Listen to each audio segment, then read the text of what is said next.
এবার নতুন রাজনৈতিক দল আনছেন ইলিয়াস কাঞ্চন, জানা গেল নাম।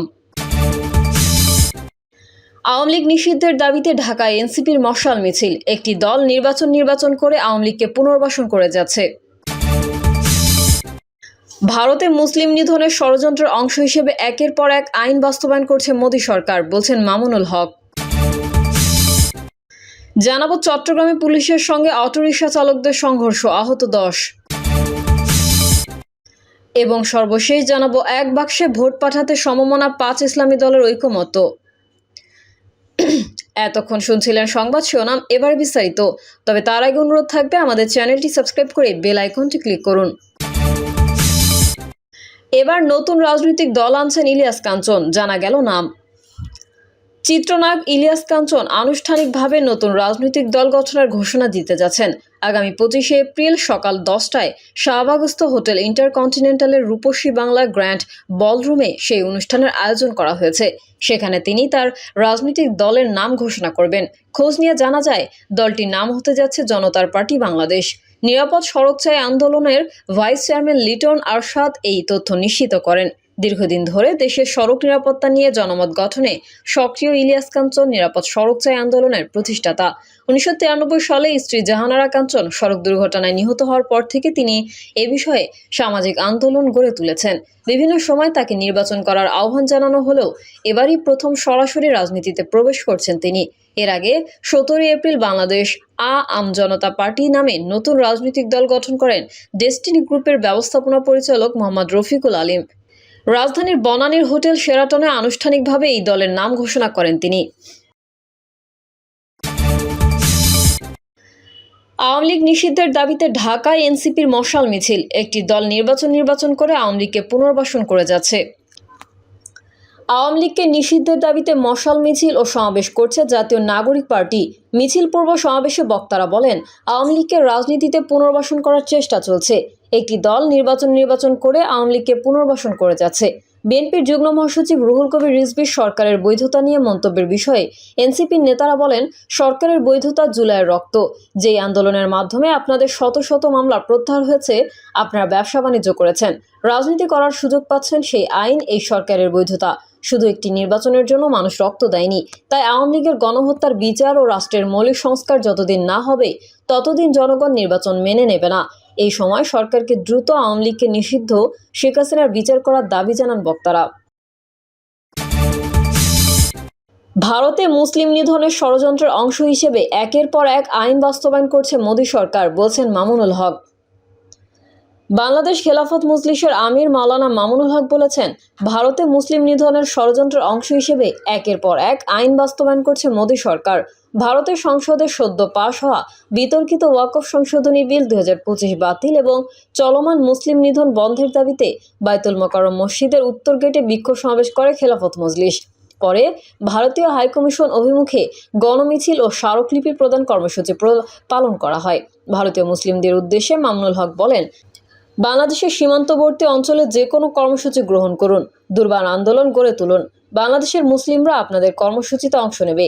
প্রয়োজনে ভারত অভিমুখে লং মার্চ ঘোষণা করবে খেলাফত মজলিস।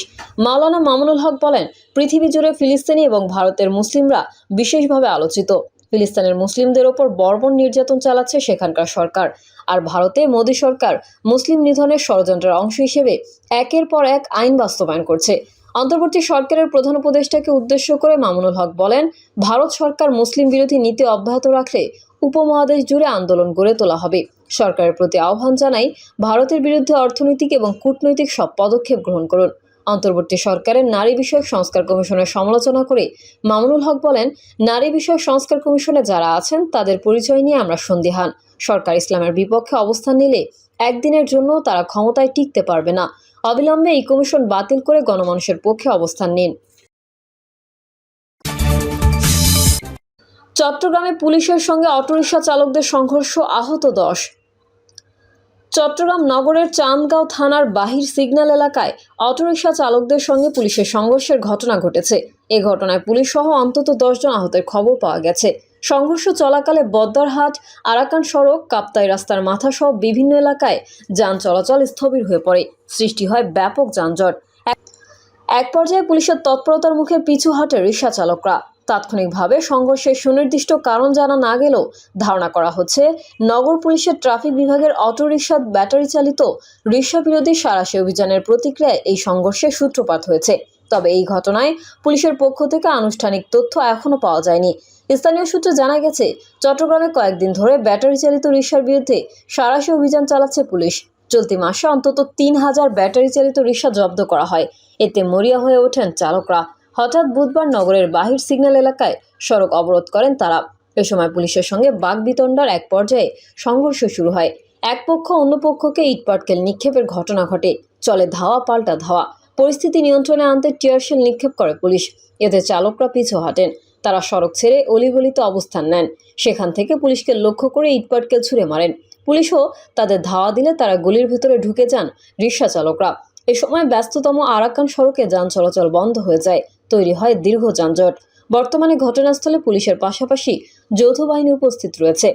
ব্যাটারি চালিত রিকশা ভ্যান ইজি বাইক সংগ্রাম পরিষদ চট্টগ্রাম শাখার আহ্বায়ক আল কাদেরি জয় গণমাধ্যমকে বলেন, বুধবার আমাদের কোনো কর্মসূচি ছিল না, কিন্তু কয়েকদিনের অভিযানে কয়েক হাজার ব্যাটারি চালিত অটোরিকশা ইজি বাইক জব্দ করা হয়েছে।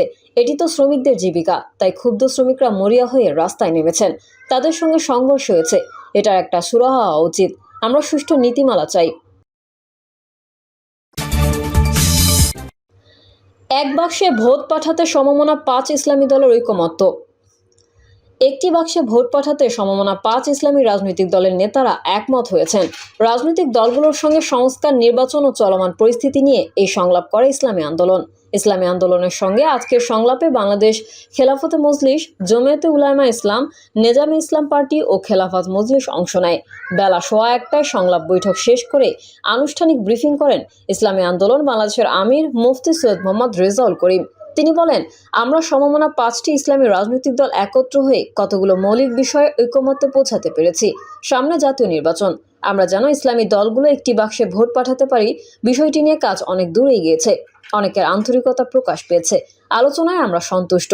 প্রয়োজনীয় গুরুত্বপূর্ণ সংস্কারগুলো শেষ হওয়ার পরেই যৌক্তিক সময়ের মধ্যে জাতীয় নির্বাচন আয়োজনের বিষয়ে সবাই একমত হয়েছেন বলে জানান তিনি। মুফতি সৈয়দ মোহাম্মদ রেজাউল করিম বলেন, বিদেশিরা যাতে বাংলাদেশকে নিয়ে টালবাহানা না করতে পারে, এর প্রতিবাদ করার বিষয়ে সমমনা রাজনৈতিক দলগুলো একমত হয়েছেন। ইসলামিক কল্যাণ রাষ্ট্র প্রতিষ্ঠায় আমরা ঐকমত্যে পৌঁছেছি। নারী সংস্কার বিষয়ক কমিশন বাতিলের দাবি জানিয়ে রেজাউল করিম বলেন, এটি সম্পূর্ণ বাতিল করতে হবে। আমরা এ বিষয়ে একমত হয়েছি। তা না করলে প্রতিবাদে আমরা কঠোর আন্দোলনে যেতে বাধ্য হব। তিনি আরও বলেন, ফ্যাসিস্ট, খুনি ও টাকা পাচারকারীদের বিচার ও টাকা ফেরত আনার বিষয়ে আমরা একমত হয়েছি। দ্রুততম সময়ের মধ্যে এটি সম্পন্ন করতে হবে। রাজনৈতিক দলগুলোর সঙ্গে এটি শেষ সংলাপ নয় জানিয়ে ইসলামী আন্দোলনের আমির বলেন, এই আনুষ্ঠানিকতা আজই শেষ নয়। লক্ষ্যে পৌঁছানোর জন্য ধারাবাহিকভাবে এই কার্যক্রম চলবে। সংস্কার ও নির্বাচনের জন্য যৌক্তিক সময় কতদিন, এমন প্রশ্নের জবাবে মুফতি সৈয়দ মোহাম্মদ রেজাউল করিম বলেন, সংস্কারের বিষয়ে নির্ধারিত সময় বলা যায় না, তবে সংস্কার যাতে দ্রুত হয় এটাই আমাদের চাওয়া। রাজনৈতিক দলগুলোর সঙ্গে এই সংলাপ ধারাবাহিকভাবে চলবে বলে জানান উপস্থিত রাজনৈতিক দলের নেতারা। বৈঠক সূত্র জানিয়েছে, ইসলামী আন্দোলন সংস্কারকে মুখ্য বিবেচনা করে নির্বাচন আয়োজনের দাবি জানিয়ে আসছে। নির্বাচনে ইসলামপন্থীদের আসন ভিত্তিক একক প্রার্থী দেয়া এবং নারী কমিশনের বিতর্কিত সুপারিশ নিয়ে করণীয় নির্ধারণ বিষয়ে এই সংলাপ অনুষ্ঠিত হয়েছে।